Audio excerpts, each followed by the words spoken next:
what's up, everybody? This is Chris Wild. Welcome back to another exciting episode of Breaking the Fourth Wall. In this episode, I'd like to bring forth to you the panel of doom, starting with the man who looks like Lex Luthor, Dan Laria. Happy Halloween, everyone. And if there was anybody on this panel who would resemble Chucky in some way, shape, or form, that would have to be Chucky himself, Charles Brito. Hello. I said Chucky, not Leprechaun. I couldn't remember the line in his voice, though. If anybody in this panel would be the one I would worry about the most, about kidnapping an author in the middle of the night and breaking his legs to finish saving her favorite character, it would have to be Kristen Stovall. As mean as I can be to characters, that might be a legitimate concern. And who else do we have on the panel? I know we gathered two new faces, did we not? We have Audra and we have Cheryl. Audra is the first time, and we have very, very cool news about her tonight. And Cheryl was on, I don't know if she was on your show last week or mine, or both.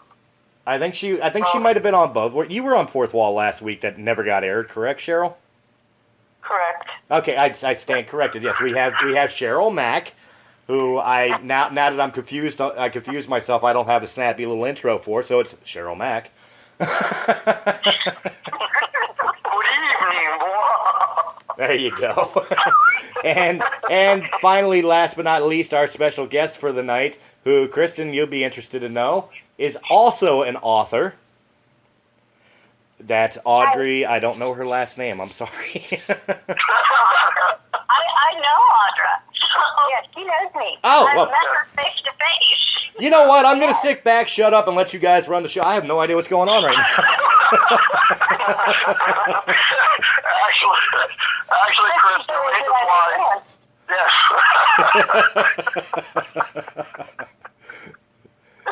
I should really read the show notes before the show.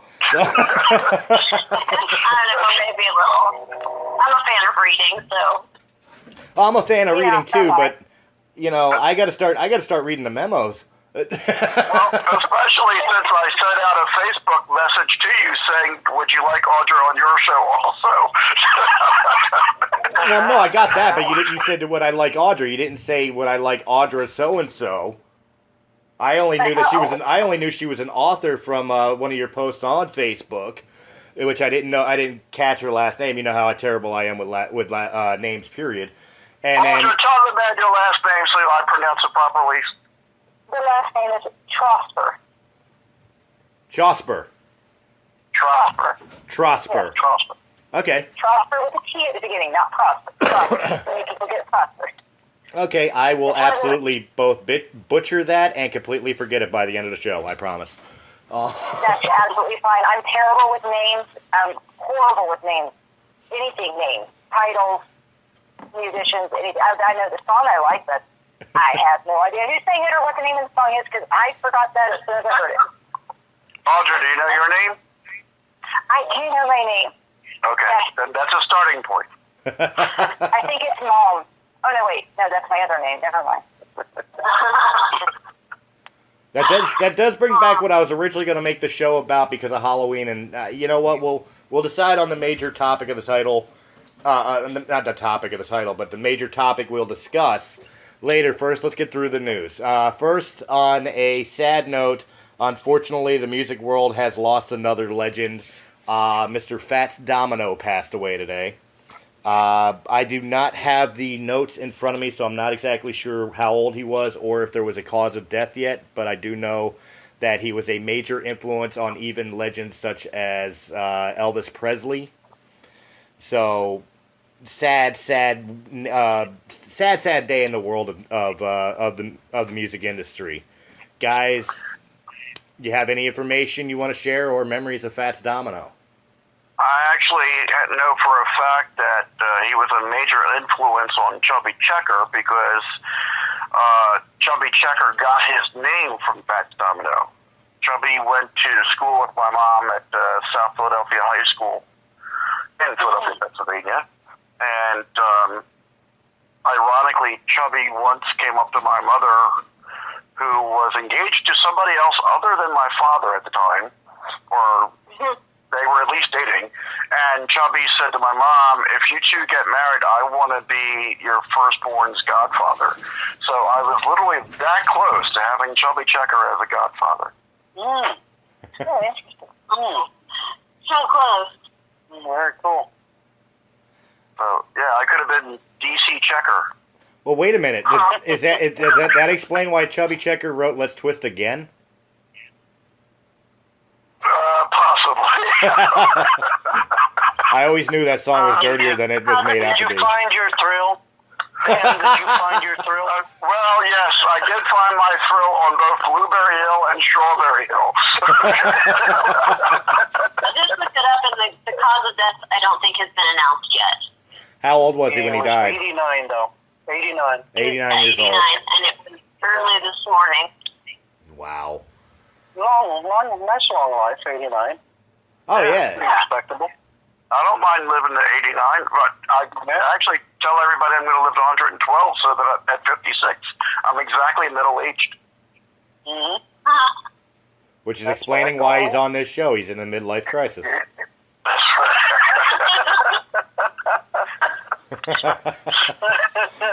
All right, well, anybody else got any stories they want to share about Fats Domino?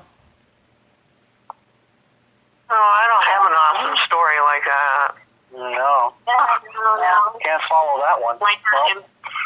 All right, well, then I will definitely say, you know, his musical influence and even in modern culture will sorely be missed. Our thoughts and prayers go out to his family and friends. I have a PC question. In this day and age, would he actually be allowed to be called Fats Domino, or would they have to call him moderately weight challenged? No, they could still call him that because there's a rapper called Fat Joe. So okay. I think if he chose the name and he liked it, it would probably be okay. Yeah. I'm going to stay out of politics this week. I don't want to hurt any feelings this week. Moving on. Why'd you send just this week? Because I haven't been doing it had to be said in a while because of the fact that I was starting to hurt some people's feelings. Well, some people's feelings get hurt too easily. Yeah, I'm offended over how easily people are offended. That offends me. Oh, somebody else that died, was Robert Guillaume. Robert Guillaume? Guillaume. He was Benson. Yeah, no. Oh, yeah, that was a few days ago. Yeah, a day or two ago. I missed that. When did he die? What did he die of? Do we know? Well, he was old. I know he died on the 24th, which was just yesterday. Well, again, in a day and age where everybody seems to live at least to 90 or above, just because he was 40s back in the 80s doesn't necessarily mean that it was old age that took him. I hope it was, but That long. He was only one degree of separation from being on Star Trek. He was 89. He was also 89. wow, okay. Yeah, he was. And he had prostate cancer. I know that. And usually once somebody gets cancer of any kind, I'm not saying that they die right away from it, but it's common for them, even if they get rid of it, they get it somewhere else. Oh. And when they're that old, that's easy for them to just, unfortunately. Well, I hope that doesn't remain true in my case since I've been cancer-free for 14 years. Well, that's why I was trying to pick my words carefully because sorry, it didn't come out sounding all that great, but that's why I made sure I said old. You're not old. You're not 89. Good save, Cheryl. In fact, from what I understand, you're just hitting half your age. Oh, no, I certainly don't act my age. No. He's acting half his age. You said you're going to live to 112, so I'm already, you're only halfway there. Yeah, no, I am only halfway there. Yeah, and Chris, in answer to your question, no, I'm not Ernest Borgnine. Yeah.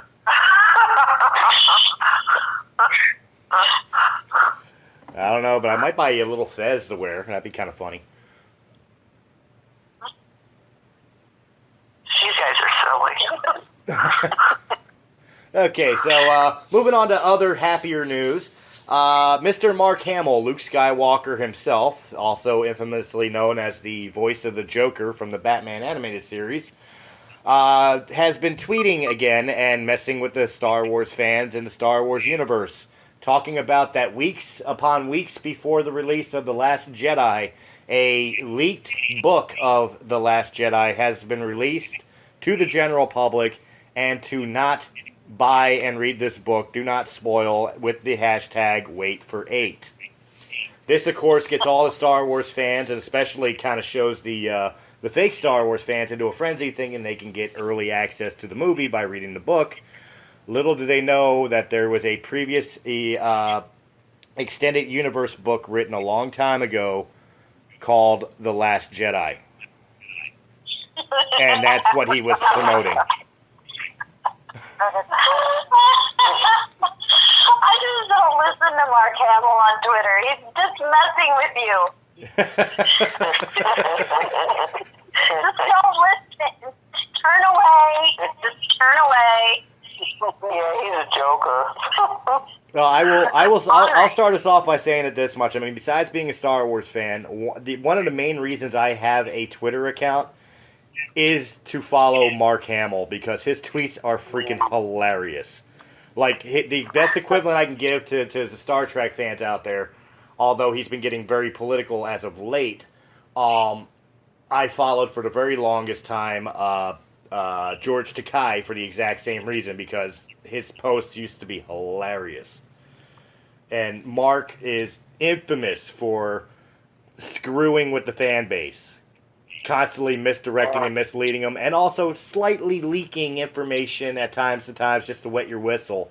Such as, like, the perfect example I can give is him turning around one day and tweeting that everybody who loves Star Wars may want to watch Monday Night Football. Of course, Monday Night Football being the reveal of the trailer for The Last Jedi.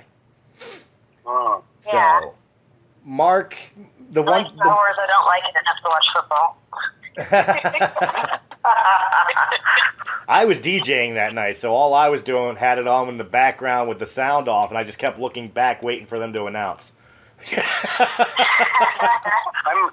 actually met him in '96 at a comic book store. He was doing. He had created the Black Pearl, if any of you remember that, and he was doing comic book shops. You know, just him, and go in and very personable, sign your little comic book, and be all happy. Well, that It was was neat that was this time when he wasn't doing anything and he was doing comic book. Well, that's the thing about Mark, too, is that Mark is a avid comic book collector and reader. I've listened to an interview of Fat Man on Batman where it was Kevin Smith and Mark Hamill, and it was like 2 hours of just listening to him talk about comics, talk about, like, the movie business, you know, more than just talking about being Luke Skywalker and the Joker. You know what I mean? And his personal fan base and everything else. I mean, the guy seems like he would be one of the... He seems like a guy, like, if we were able to get him on this show, I'm sorry, Dan, but that week you would have to, like, wait on Talking Trek, because 2 hours is given to Mark, because he could talk it through. I mean, that's fair. Luke Skywalker would definitely gain an audience. Yeah. Wait a minute. How does Kristen get to say that's fair, Rod? I always have something to say. Well, let's put it this way. Let's take a poll around the panel right now. Are any of us cultural pop icons? Or any of. In my head, my beautiful, yes. Wait a minute. Hold on, because I have breaking news about Audra.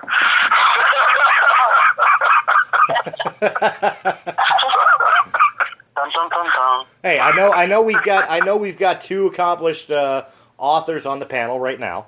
I know we got some former pro wrestlers on the panel right now. But my question was, are any of us pop icons, pop culture icons? The key word is icon. Not yet. Not yet. I'm going to go with not yet. Then Mark Hamill wins. Unless being God and I made up worlds counts, then no. I say dare to dream. Yeah. And just because I'm in that some mood. peanut butter, rope, and a chainsaw for the weekend, and I'll make myself famous. Oh, Jesus. Wait a minute, what's the peanut butter for? Yeah, that's the trick. You're the type of guy that goes in. You're the guy that goes in. That's what will make me famous, not the rope or the chainsaw. Everybody does that. You're the type of guy that walks into a Walmart, goes up to the cash register with like a bag, a box full of green trash bags, a shovel, a saw, and a tub of Cool Whip.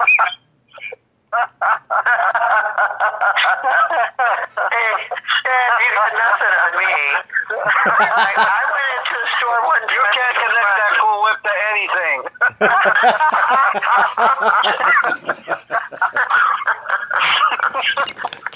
Okay, now I'm scared to be on the same ship as him.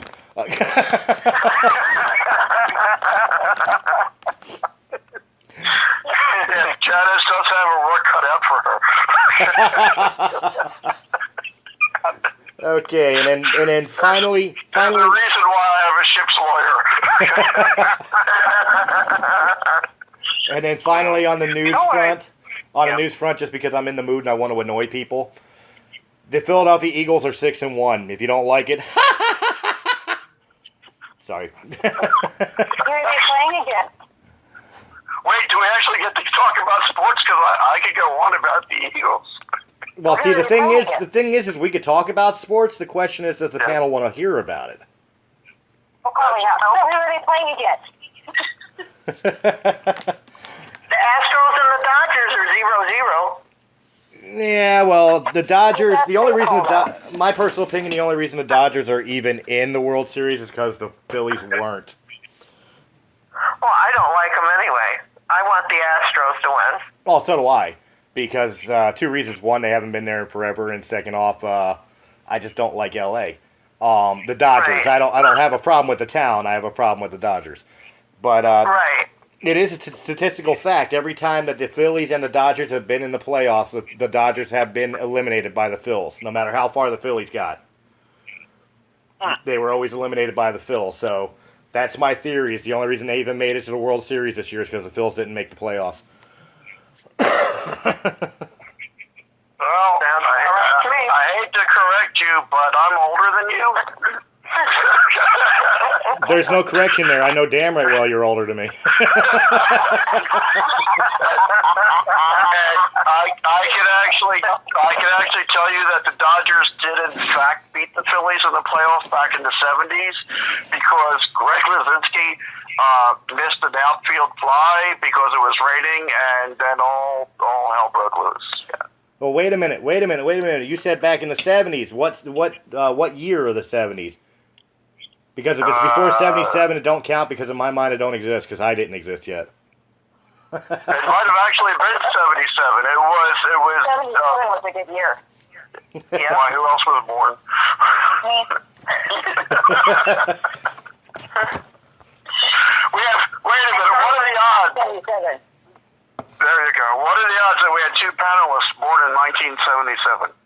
The same odds as the greatest movie ever made was made in 77. Wait, you're going to say Star Wars: A New Hope was the greatest movie ever made? It is the greatest movie ever made. Out of every single movie here, out of every single movie that's ever been made, you're going to say Star Wars is the greatest of them all. I absolutely am. I know I'm lying through my teeth. Mark Hamill and Wizards. I know I'm lying through my teeth. I know the greatest movie ever made was Scott Pilgrim versus the World. I hate that. God. I hate that goddamn movie.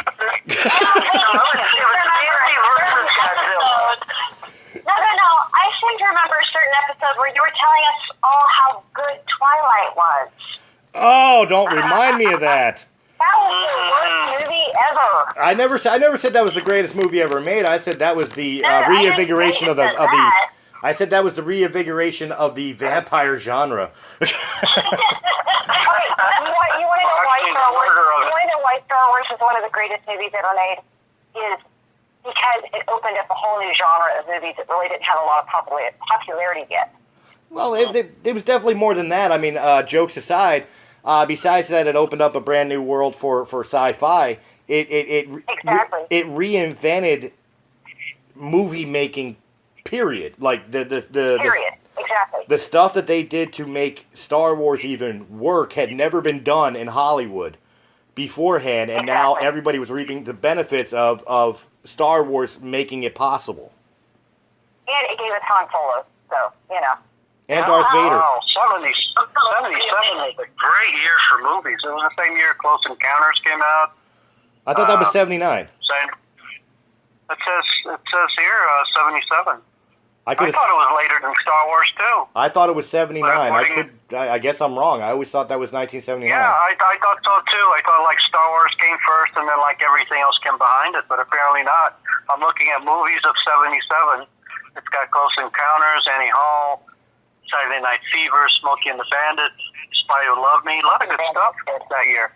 Kentucky Fried Movie. Who could forget that? So, Slapshot. Yeah, that's a great year. Anxiety. Yeah. 77 was a great year for movies. Mm-hmm. And I was born, so that counts. All yeah, right. There you go.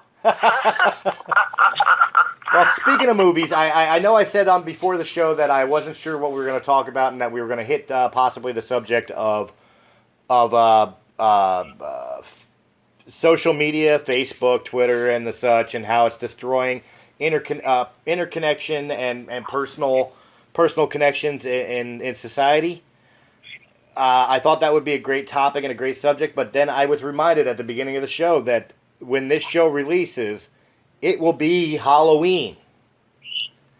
So I am going to use a football term here, and I'm going to call an audible and go back to what my original idea was that I forgot about until I was reminded. Let's talk horror movies.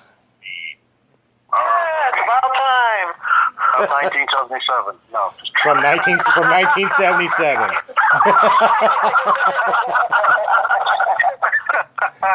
And only.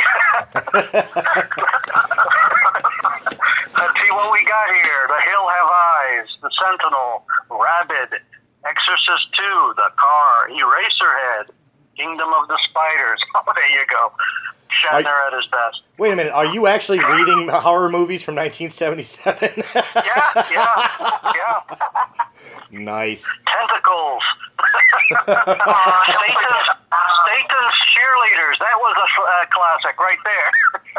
Exorcist 2, The Heretic. Oh my God, there was so much horror movies in 77. Yeah, The Car. The Car, yeah, The Car was on there. Rain of Fire. The Sentinel. Mm-hmm. Orca, the Killer Whale. Oh, I remember Orca. That was a good movie. Yeah, a lot of good stuff. The Possessed, Empire of the Ants. These giant ants attacking and eating everybody. Mm-hmm. Yeah, but that's a blatant rip-off of those. What? Of the movie Those, the movie about the giant ants from the 1950s. Oh, yeah, those, yeah, okay. Yeah, I remember that. That's a blatant rip-off. I don't watch horror movies, so I'm like completely at a disadvantage here. I don't watch horror. I don't watch horror a lot because I'm usually never horrified. So, I'm with Beetlejuice. Exorcist is freaking hilarious. So, Melting man. I too wrapped up in like, okay, they're gonna die, and they're gonna die, and they're gonna die, And then, sure enough, everybody I predict dies. They all die in the order I said they were going to begin with. It's too frustrating for me. No! You hear the noise, you go in the opposite direction. You hear your friend scream, you go in the opposite direction. Yeah, let's run to the upstairs bathroom with no windows. Makes a lot of I sense. have to see what that is. No, you don't. You don't need to see it. You don't need to see that. Why? Oh, that's pretty funny, though. Why do they always? Why, when they're running, do they always run upstairs? Yeah. There's that one commercial. That one commercial that makes fun of it because the kids are like, let's get in the car and go. And they're like, no, let's run over there and hide behind those chainsaws. You know, and so they do it like, let's go right behind them. Yeah. Yeah, Exactly it with horror movies. Now, arachnophobia. That one scared the crap out of me, only because I'm terrified of spiders. So. It's funny, the last movie I ever jumped at... 77 too. Mm-hmm. It's funny, the last movie that ever jump scared me, wasn't even a horror movie. It was Jurassic Park. The original Jurassic Park when they were crawling through the air vents and the vent fell through and the little girl almost fell out of the vent and the velociraptors were right underneath and they got her out of the way just in time of the velociraptor biting her leg. That jump made me jump.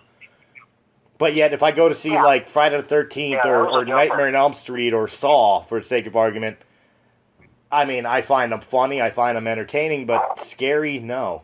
No, I never found them scary either. I think I saw The Exorcist when I was, 11, and I was laughing, and I don't know why. That didn't scare me at all. That did ruin split pea soup for me, though. Yeah. I wanted to jump in about that why do they run upstairs thing. Do you remember that movie, Student Bodies, that made horror movies? Yeah. And the killer was, he used all different kinds of things to kill people with. One of them was a paper clip, and then he's a board eraser.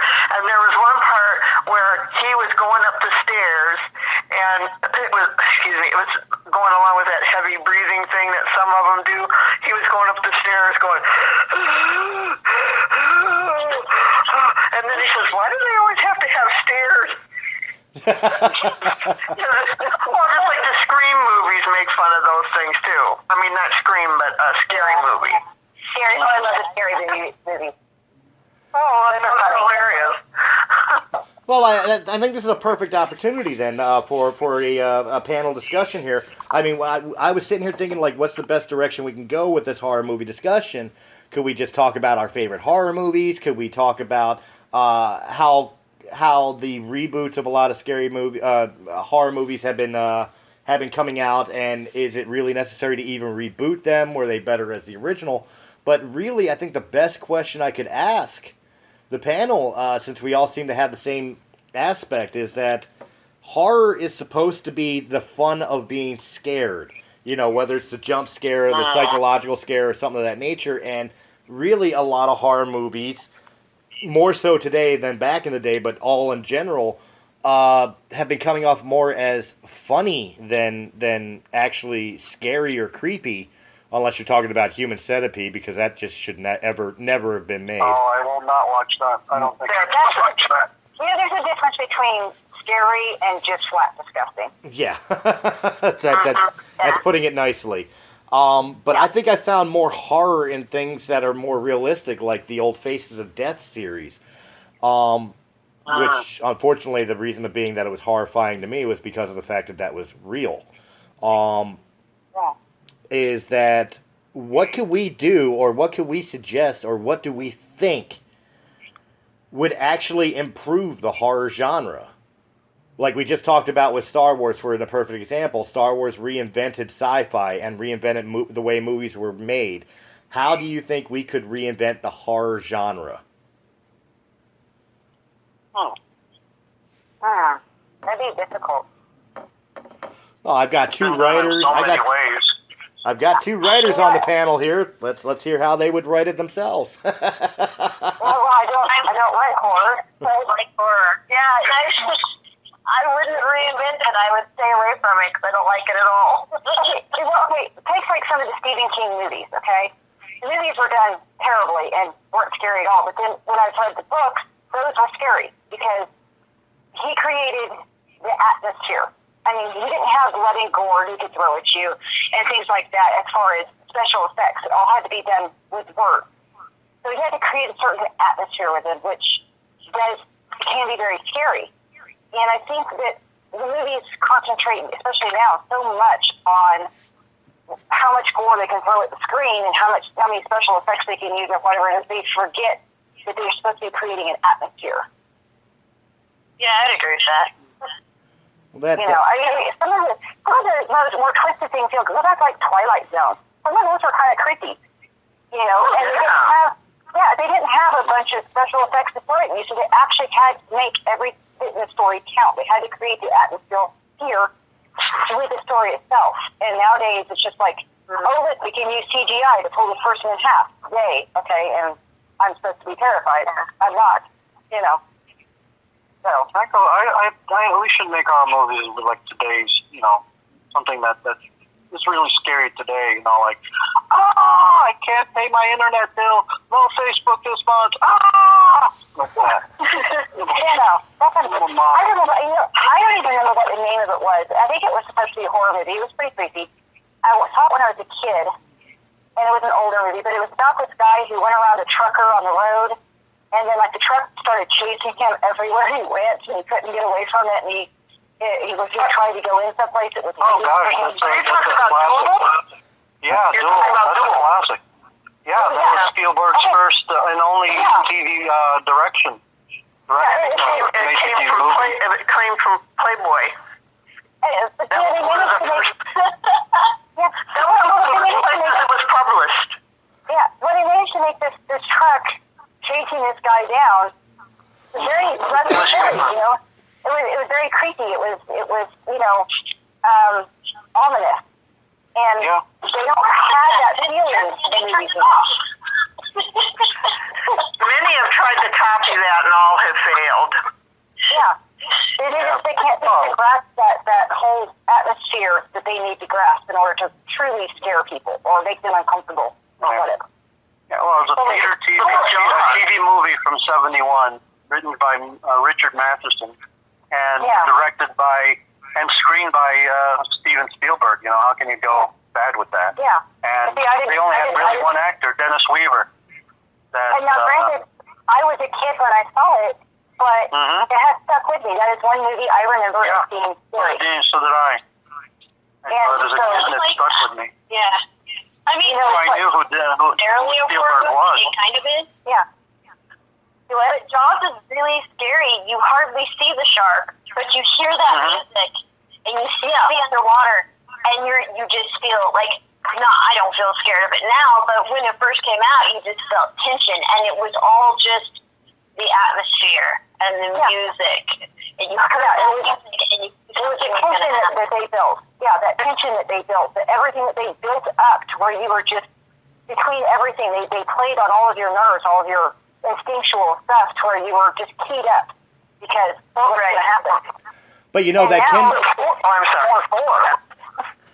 But again, that could work against you too, because if you think back a couple of years ago, the Blair Witch Project, that was the process. That was the concept they were going after, was the found footage concept, where everything would be built up of tension, and unlike Jaws, the payoff for Blair Witch was a complete cluster. Jaws, when you finally saw the shark and you saw Quint get eaten and the boat go down and the shark blow up, there was a huge payoff to everything of the buildup of the tension. Where Blair Witch was, they got hit on the head and the camera fell sideways.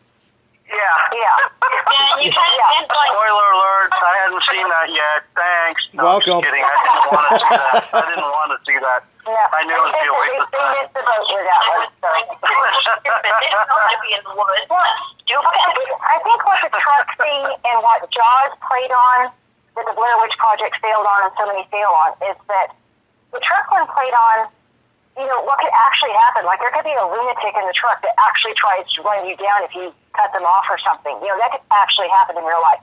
Maybe a shark could actually go crazy and start eating people. Okay, it may not be able to eat boats, but you know what I mean.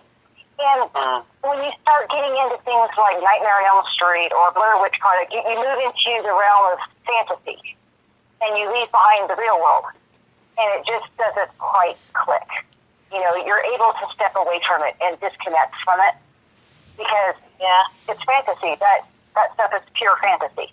It's not like something that might actually happen one day or something. So you prefer horror movies that take place in the quote unquote the real world? Yeah, with something that could actually kind of happen. Otherwise, it's just, you know, like whatever. Well, what about something like Scream? Yeah. Like what? Like Scream, which, by the way, I'm not advocating that Scream is a good movie. Scream to me is the horror movie. Scream to me is the horror movie equivalent of Twilight. But the concept of Scream, where it was two teenagers who were overly obsessed with horror movies, start recreating their own horror movie slasher reality. And done right, that could have been done well.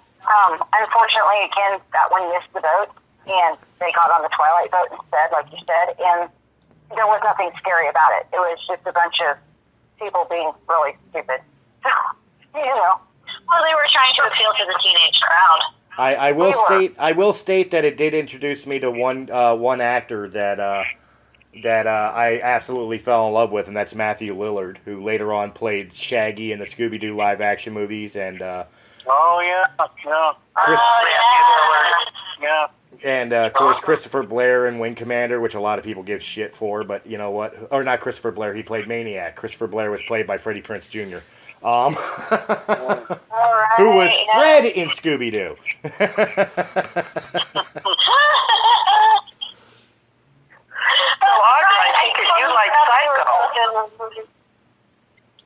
Psycho. Psycho is a classic. I was about to say Psycho is one of those. Just saying, Audra probably liked it because that's something that could really happen. Because that guy was a psycho. He was just some guy that was renting out rooms in this motel, and then he's killing people. And talk about build up.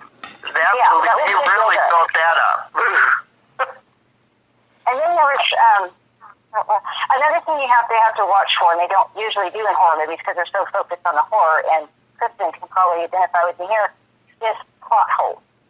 You can't leave a giant plot hole in the movie and then expect me to be afraid of it, because at that point I'm too busy trying to figure out how did you miss the plot hole.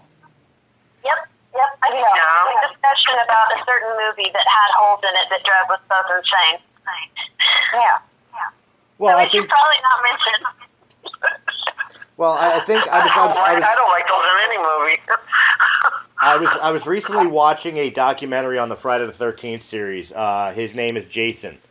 And they actually addressed that. And in it is the fact that, you know, like the success of Friday the 13th, the series itself, not just the first episode or first movie, but like the whole Friday the 13th concept was based on a very simple premise that seems to be very simple in horror movie genres in general. Is get a bunch of stupid people together and do something stupid, always have them having sex, always have them drinking or partying, and then have some sort of maniac killer that just doesn't like the fact that they're there. Yeah. Plot Well, handled. it brings me back to a discussion. Or wasn't invited. In some ways, that type of horror movie is kind of a morality tale. Like, the person who survives is always the good person, the virginal girl who didn't, break the rules.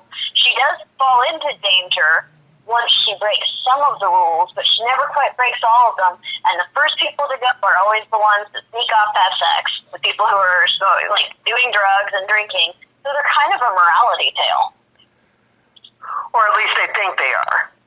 Yeah, they try to be. Well, the one positivity from a lot of the horror movies that I've ever watched, again growing up in the, I was born in 1977, I grew up in the 80s and 90s, which was like kind of the height of the horror movie slasher film, which, 9 times out of 10, your main protagonist, as was just stated, was a woman, was a girl, and she was always the one who would outsmart the monster or the antagonist or whatever the case may be.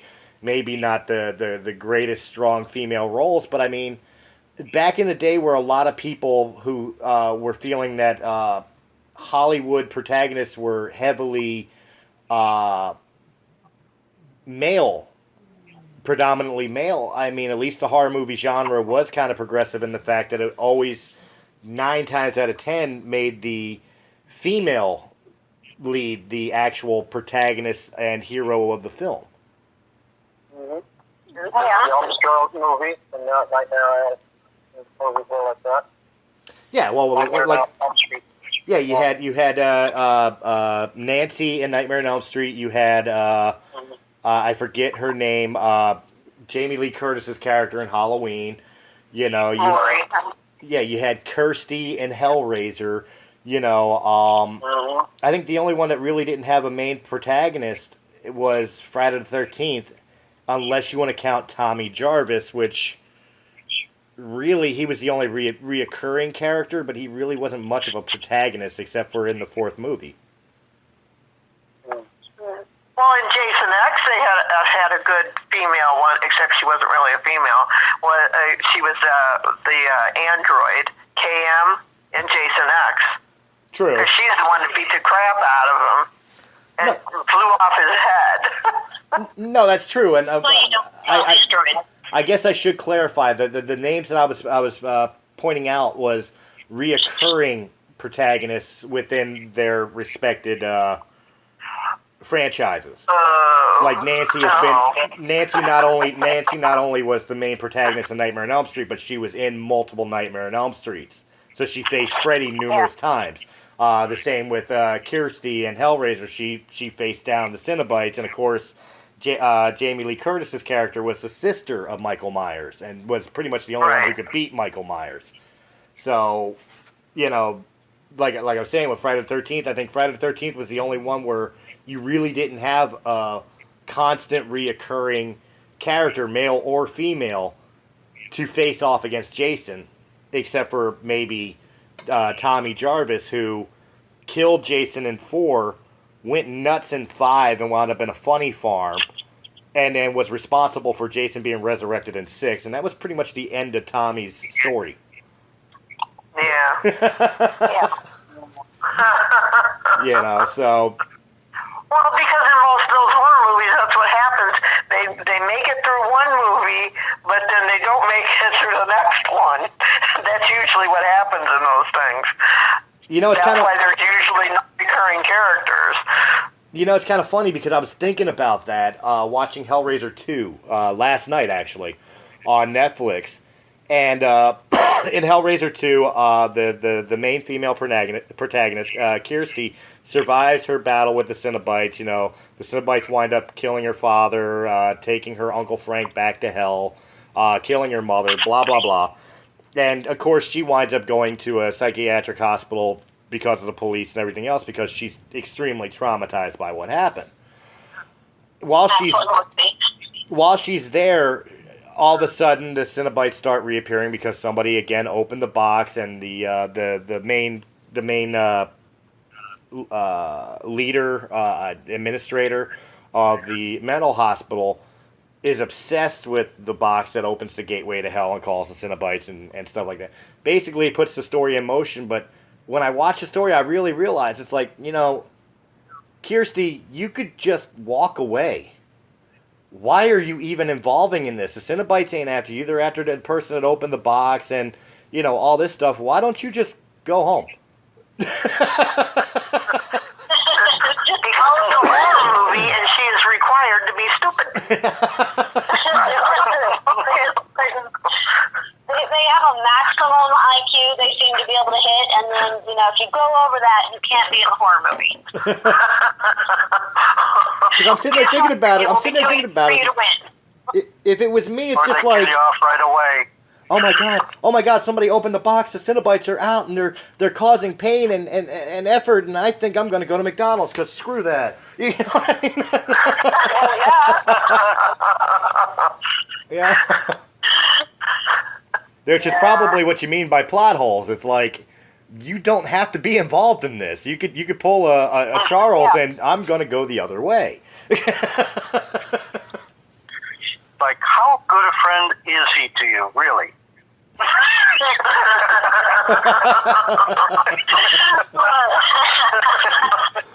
could get another friend and wait for the killer.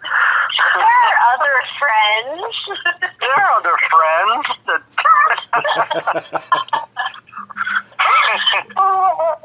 Well, this is the moment of the show because we're getting. That's where social media comes in handy. Because then if your friends get attacked by crazy demonic monsters, you can just go on Facebook and find new friends.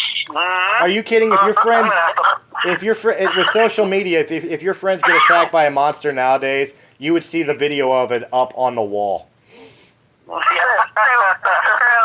great. I'm about to get killed. Ah! Well, Like me, please. Ah!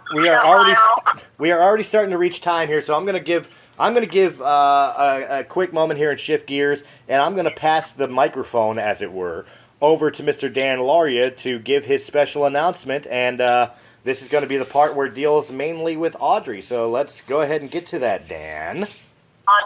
Audra, excuse me. Excuse me. I told you I screw up names. Audra, you know what? It's your news, so I'm going to pass the mic to you. Okay. I'm actually really excited to announce that today I became a USA Today best-selling author. Nice. Yay. Wow. Congratulations. Wow. That's amazing. Congrats. Thank you.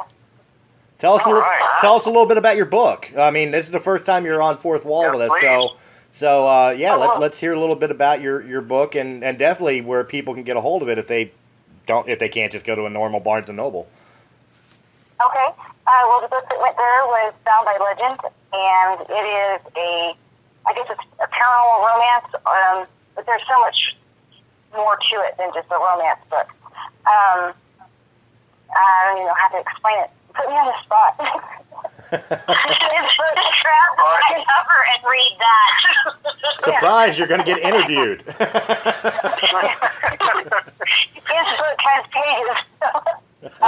Anyway, let's see. It's about a young girl she's 19 and she can banish demons back to the underworld. And she's pretty much lost everything in her life. So we actually start the story with her. She's 19 and she's homeless. So she's living on the street in Denver in the wintertime. And her best friend is actually a homeless vet. And the demons that are after her in this book are there because of what her mother in a past life did. So she actually has to find a way to close a gateway to hell. And the romance part comes in because she has a dark angel that's there to try and help her, to help keep her safe during all this. Except for she doesn't want anything to do with him because she had a dark angel, he got killed, and she's pretty much done with people dying on her. So she basically tells him to get lost, and he doesn't quite know what to make of that. So you kind of have that thread weaving in there as she's trying to figure out exactly what's going on, why it's happening, and how to fix it. And it can be found, right now it's exclusive to a box set, the Otherworld box set, which is a mix of sci-fi romance and paranormal romance. So it's exclusive to that unless you want the paperback. Paperback can be bought anywhere online. Amazon, of course, is probably the easiest, but... All right. All right. Very cool. That is. Congratulations. Let's talk about the book. Do what? Sounds like this was the right episode to talk about that book. Oh, well, yeah, the bound books, the cool thing I do with them is I always weave in, actual history and urban legend that I tweak just a tad to fit the story. In the first book that goes with this was Bound by Time, and I had to do a ton of research for that book, and it was actually a lot of fun because the history that led up to what was happening in the book stretched back to the 3rd century. So, that's cool. I love when people do that. It really enhances the story for me.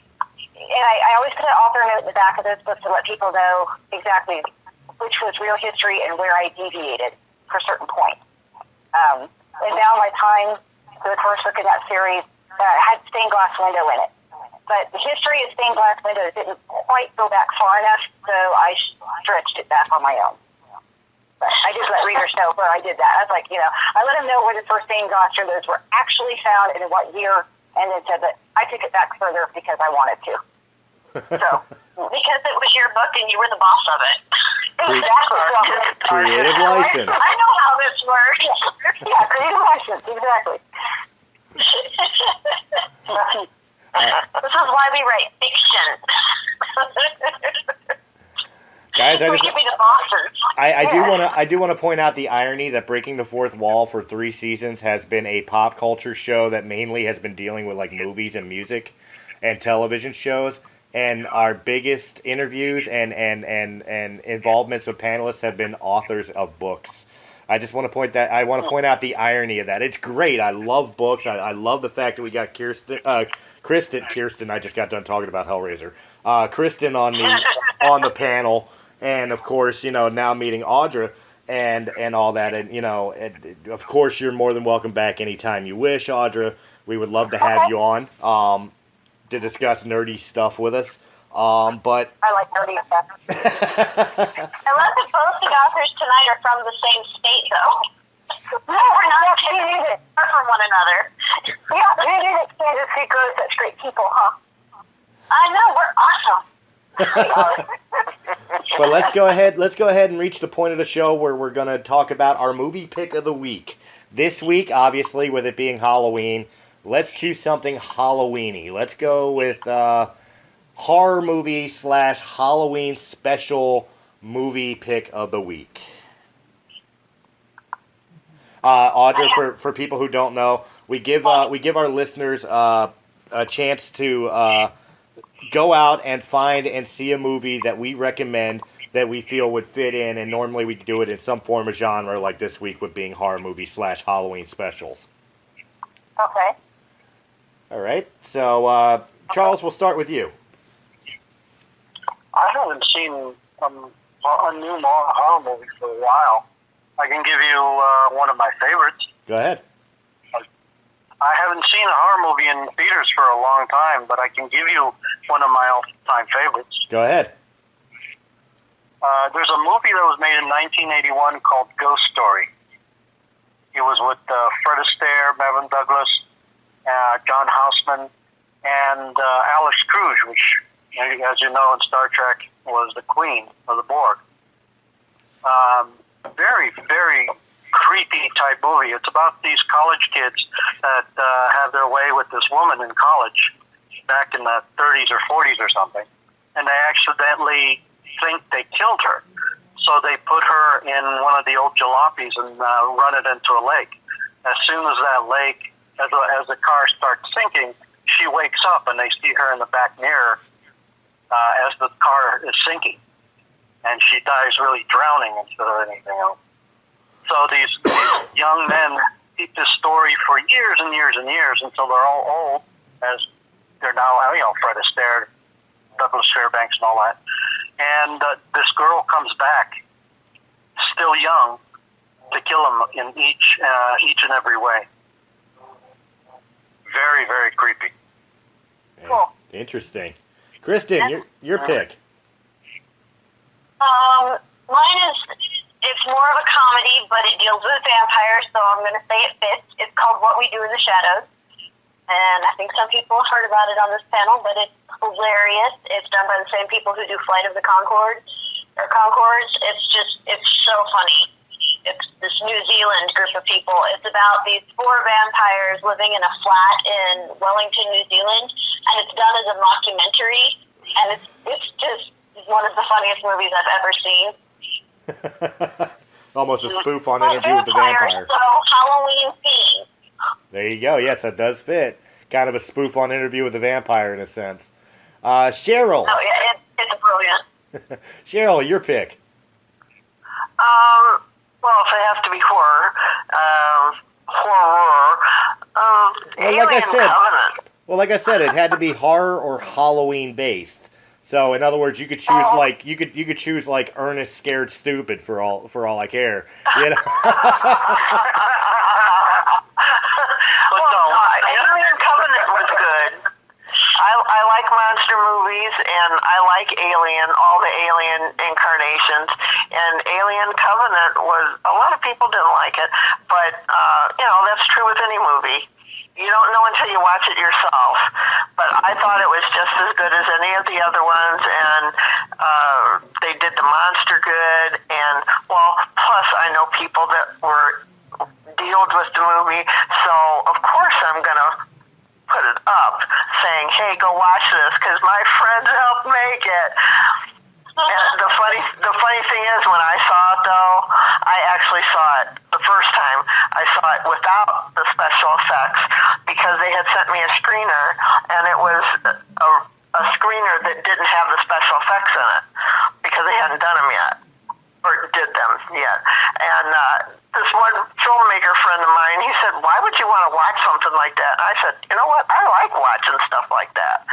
I like watching the stuff that's not done yet. I'm just that way. But then later I saw it as the finished product. And of course it's really, really great looking. The monster. Well, now... Did it make you appreciate it more having seen it without the special effects? Did you appreciate the special effects even more? Oh, yeah, because when you see that stuff, like if you ever watch the extra stuff on the back of a DVD or anything, sometimes you just get the little snippets, though. Oh, well, look at this. This is green screen, and this is what it really looked like, but it's only like a little snippet. This was the entire movie. I wasn't seeing any of the special effects. All I was seeing was the people. And then later, when I saw the special effects put in, I was like, wow. I thought it was good when they were just had the words up saying, and this is where the monster is. That wasn't what it said. I'm just using that as an example. But I thought that was okay. And then I thought, wow, this looks like a different movie, and it's even greater. Sorry, I didn't mean to cut anybody off. No, that's absolutely fine. Audra, your movie pick of the week. I would have to say for movies, I don't know haven't seen any really new ones, I guess, recently, but Resident Evil. I know a lot of people don't like them. I love the Resident Evil movies. It's a family tradition. We binge watch them every Halloween. There's nothing scary about them, but, I didn't mind the first two. I think after that they started getting a little weird. But yeah, I count them. I mean, it's zombies. Come on. Yeah, zombies. So.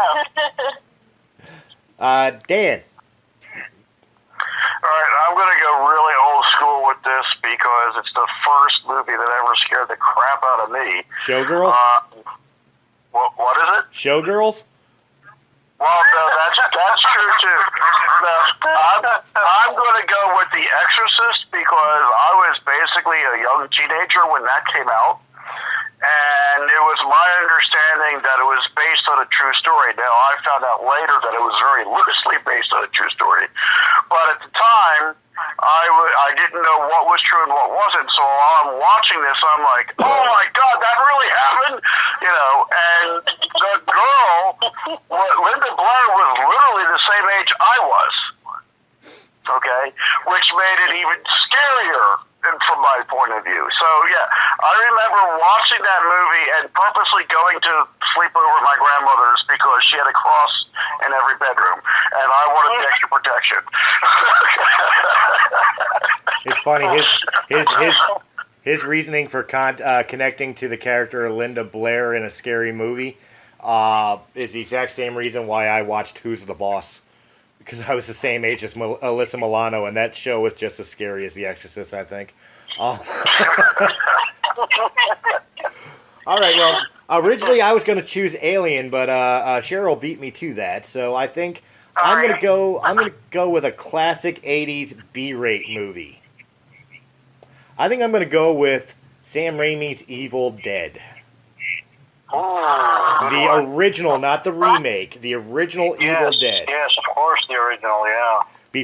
Actually, I'm going to go more specific. I'm going to go with Evil Dead 2, Dead by Dawn.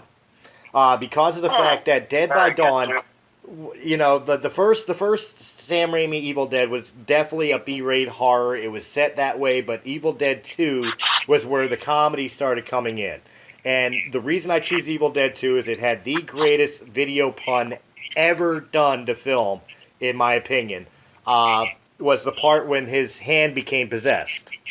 And he was battling his hand, and he turns around and he takes the chainsaw and he cuts his hand off, and then the hand starts running around still fighting him. And then finally he traps it underneath a bucket, and then he takes a stack of books and sets it on top of the bucket. Did anybody ever notice what the top book was? Who has seen this movie? Yeah. Go back and watch that scene, and you will see that the top book is the greatest video pun ever. It's A Farewell to Arms.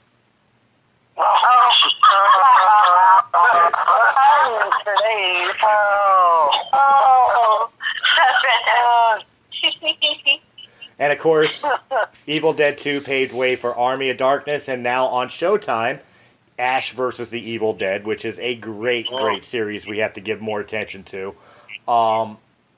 Actually, I said Showtime, didn't I? Stars. It's on Stars. Thank God I don't get paid by these guys as sponsors, because we'd be losing them quick. All right, on that note, Charles, where can they find you if they want to get in contact with you? My Facebook page, Charles Brito, or my comic book section, which would be also on Facebook, at Picard the Pirate. All and right. that's it. All right. Kristen. They can find me on Facebook on my personal page, which is Kristen Stovall. They can also, and probably with more luck, find me on the fan page for my book trilogy, the Song of Souls trilogy. They can find me on Twitter. And that's usually where I am these days on Facebook or Twitter. I just haven't been posting as much on Facebook. And that's because she's working on book 3 of the Song of Souls. How far along you getting on that? Oh, there are a few little things I'm working out, but it's coming along. Right on. I'm excited. Cheryl. You still have to get the second one. I know. It's coming. I may have to wait until after the holidays, but I'll definitely be ordering it. Yeah, cool. Cheryl. Yeah. No, they can find me mainly on Facebook. I got all those things. I got the Instagram and Twitter and all those things, but the ones I use the most is Facebook. So, under Cheryl Mack. All right. Audra. You can find me on pretty much all the social media sites as well, but again, like Cheryl, Facebook's the one I use the most because Twitter drives me crazy. So you can find me under A.D. Trumpster, and you can find my author page there. And you can also find my website, it's also under my name. So. And last but certainly not least, Mr. Dan Lauria. And you can also find me on Facebook, Dan Lauria, Lauria. I'm the bald one. I'm not the guy from the Wonder Years. I'm the guy from America's Pop Culture Magazine. You can also find me on Radiocast FM, Archives, America's Pop Culture Magazine, realmofthemist.com, America's Pop Culture Magazine / Talking Trek, and YouTube. If you go on YouTube and look up America's Pop Culture Magazine or Talking Trek, I should come up either time. And of course, you can find him as well as all of us and all the other great shows on realmofthemist.com and Realm of the Mist YouTube channel. So just look up Realm of the Mist and you will find us, which is also where you can find me, because quite honestly, I try to spend as little time on social media as possible, except for promotion of Realm of the Mist. So if it has to deal with Realm of the Mist, you'll find it there. Guys, thank you very much this week. It was fun. Next week, we'll get back to our normal actual, hopefully, news discussions, because quite honestly, we need Hollywood. Listen to me. We need some stuff to talk about.